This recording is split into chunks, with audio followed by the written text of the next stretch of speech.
first of all, I have to ask you, Marlene, what have these past 2 weeks been like for you?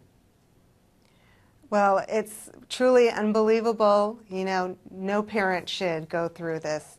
I've spoke with parents that are victims, and they truly feel what I'm going through, and it's a nightmare, and it's not going to end till I have her in my arms so I can give her a hug again until she comes home to me safely. The nightmare really isn't over.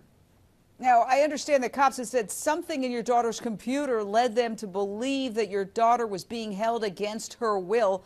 Obviously, this is a very disturbing case, but do you know what that was? What did cops tell you? What have they told you? Well, they didn't say something specifically they found on the computer. They just said, just from reviewing her Facebook and Twitter and, you know, all the data coming from her laptop, didn't indicate that, you know, there was other possibilities leading to a runaway situation. You know, as far as her, she seemed like a normal teenager doing the normal routine and normal conversing on the Facebook. There wasn't anything to indicate that she was unhappy and wanted to leave. Well, let's dive into this case because we want to help find your daughter. Let's dive into it because we want to help find your daughter and leave no stone unturned as we really give you the results of what we've been doing in terms of investigating. Cops believe this suspect is either from Morgan Hill, your hometown, or very familiar with that area. Now, I want to show you a map where all the key pieces of evidence have been found. Okay, Sierra's home just down the street from her bus stop where she failed to board the bus Friday, March 16th.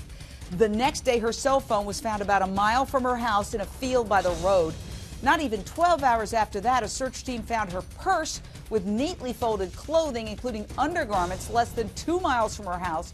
And then just a few days ago, in the opposite direction from her clothes, searchers made that disturbing discovery, finding an empty handcuff box and 2 used condoms less than 2 miles from the girl's home. So I want to go to you, John Lieberman. You're an investigative reporter. You've been looking into this. What do you make of these pieces of evidence? Well, at this point, police don't believe that this was a stranger abduction. They do believe that if indeed she was abducted, she had had previous contact with the person who abducted her, meaning they might have been communicating through the computer, through text messages. One of their theories is that perhaps she left the house that morning and she went to go meet somebody to spend the day with that person. That's one theory. Now, to the condoms and the empty handcuffs box.